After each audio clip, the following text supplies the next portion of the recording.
Marvelous Bible lesson is taken from Exodus 10th chapter.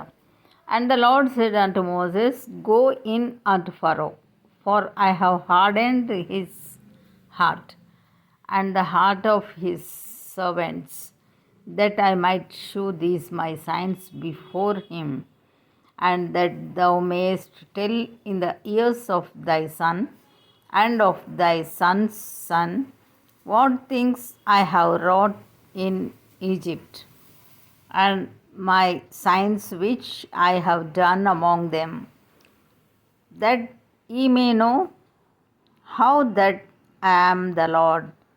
And Moses and Aaron came in unto Pharaoh and said unto him, Thus saith the Lord God of the Hebrews, How long wilt thou refuse to humble thyself before me? Let my people go, that they may serve me. Else, if thou refuse to let my people go, behold, tomorrow will I bring the locusts into thy coast, and they shall cover the face of the earth, that one cannot be able to see the earth, and they shall eat the residue of that which is escaped, which remaineth unto you from the hail, and shall eat every tree which groweth for you out of the field, and they shall fill thy houses, and the houses of all thy servants, and the houses of all the Egyptians, which neither thy fathers nor thy fathers' fathers have seen, since the day that they were upon the earth unto this day. And he turned himself and went out from Pharaoh. And Pharaoh's servants said unto him, How long shall this man be a snare unto us? Let the men go, that they may serve the Lord their God. Knowest thou not yet that Egypt is destroyed?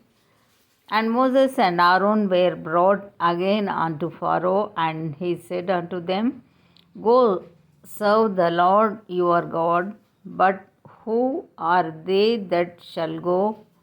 And Moses said, We will go with our young and with our old, with our sons and with our daughters, with our flocks and with our herds will we go, for we must hold a feast unto the Lord. And he said unto them, Let the Lord be so with you, as I will let you go, and your little ones look to it, for evil is before you.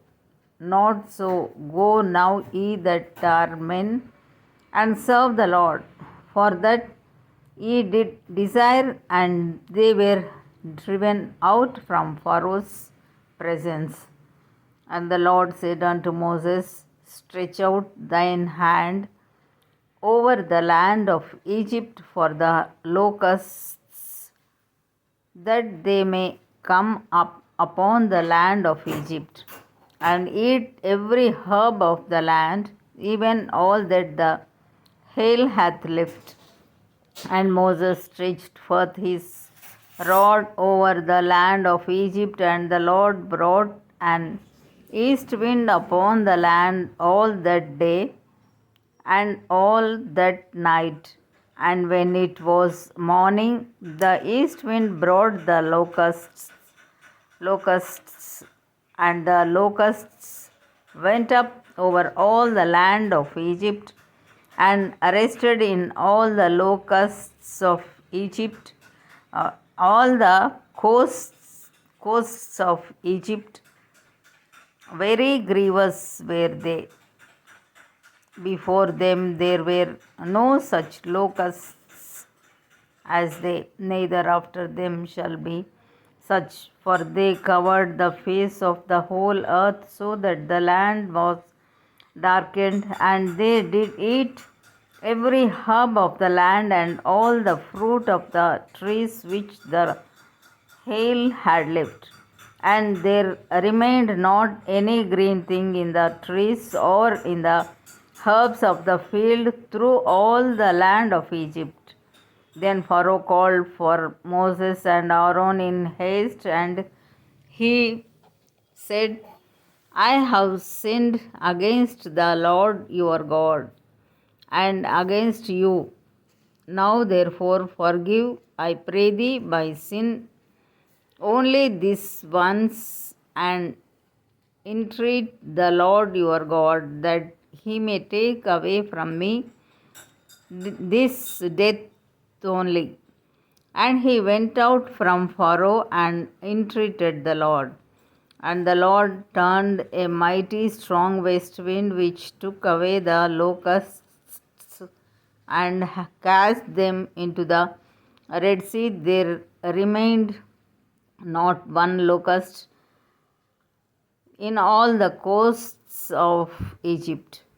But the Lord hardened Pharaoh's heart so that he would not let the children of Israel go. And the Lord said unto Moses, Stretch out thine hand toward heaven, that there may be darkness over the land of Egypt, even darkness which may be felt. And Moses stretched forth his hand toward heaven, and there was a thick darkness in all the land of Egypt 3 days. They saw not one another, neither rose any from his place for 3 days. But all the children of Israel had light in their dwellings. And Pharaoh called unto Moses and said, Go ye, serve the Lord. Only let your flocks and your herds be strayed.